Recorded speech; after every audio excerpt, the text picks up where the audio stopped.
And this explosive note that Republic TV has accessed, going straight to it, this exclusive report from Karnataka. In fact, this afternoon, Republic TV broke details of a secret cabinet note of how SDPI, which is a political party which has been often linked to the PFI. It's an open secret that the SDPI could be a political offshoot of the PFI, and for the longest time they've tried to deny it. Now, we have a cabinet note, a secret cabinet note from Karnataka.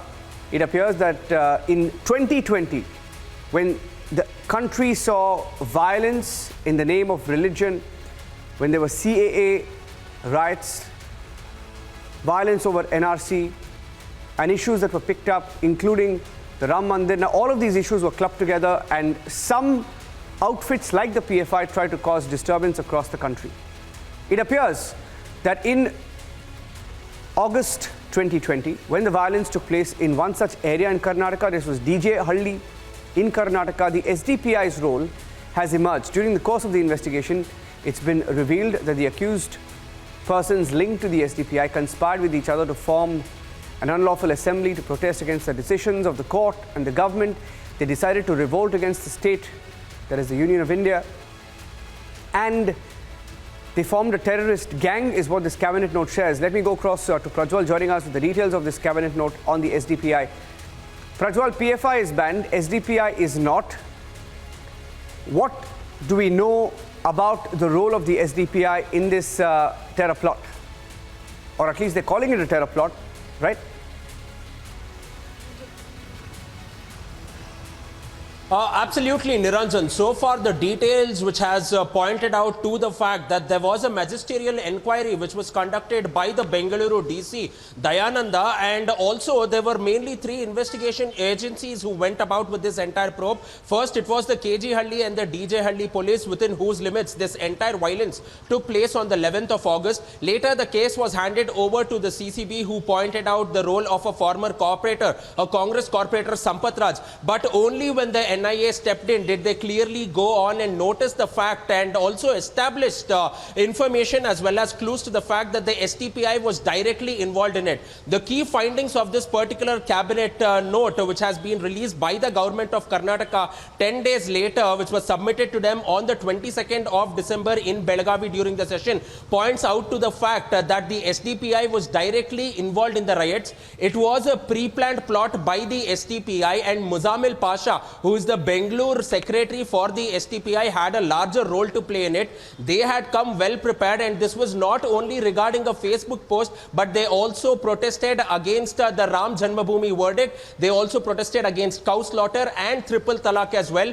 And CAA and NRC also finds mention in this particular note, where it is pointed out that the SDPI, as a part of a larger nexus, wanted to instigate the minds of the people, and they wanted to spread violence across the entire city of Bengaluru, and therefore there were many public interest litigations which was filed by the SDPI itself, stating that 3 of its cadres had been killed by the police of no fault of theirs. But now the police have also been given a clear chit by the cabinet, stating that it was inevitable for the police to fire at them, otherwise many innocent lives would have been lost, and it would have resulted in a lot of law and order problems as well. And it has also been mentioned that the police did not start firing away immediately, but they also gave warning. But when the SDPI cadres tried to storm into the police station and set the patrolling vans on fire, that is when the police had to fire to bring the law and order situation under control. So these are some explosive details, and it is also clearly mentioned out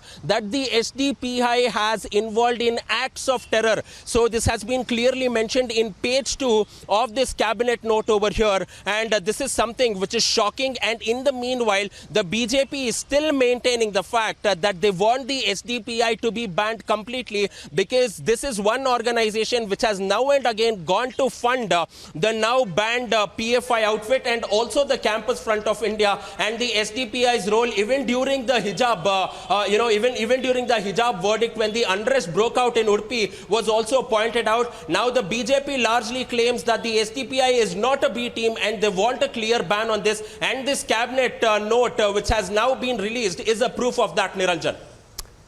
Right. Thank you for that, Prajwal. Stay with me. There are some more political responses coming in. there was a clamor for the PFI to be banned, and the PFI was banned. The BJP is asking for a ban on the SDPI. Now, it's a little important to put context to what the SDPI does politically. Now, let me tell you that there were reports, in fact, in the last election of Karnataka, that the SDPI had some sort of a tacit understanding with some parties, including the Congress party, to gather votes, etc., to break votes. And it appears that now there is a political demand to ensure that the SDPI is banned if it is indeed involved in such activities, if it's found guilty of it.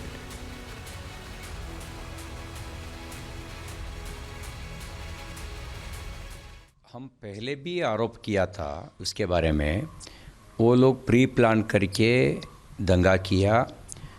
अब सोचिए, with in a few minutes वो लोग हजारों vehicle को आग लगाया और लगभग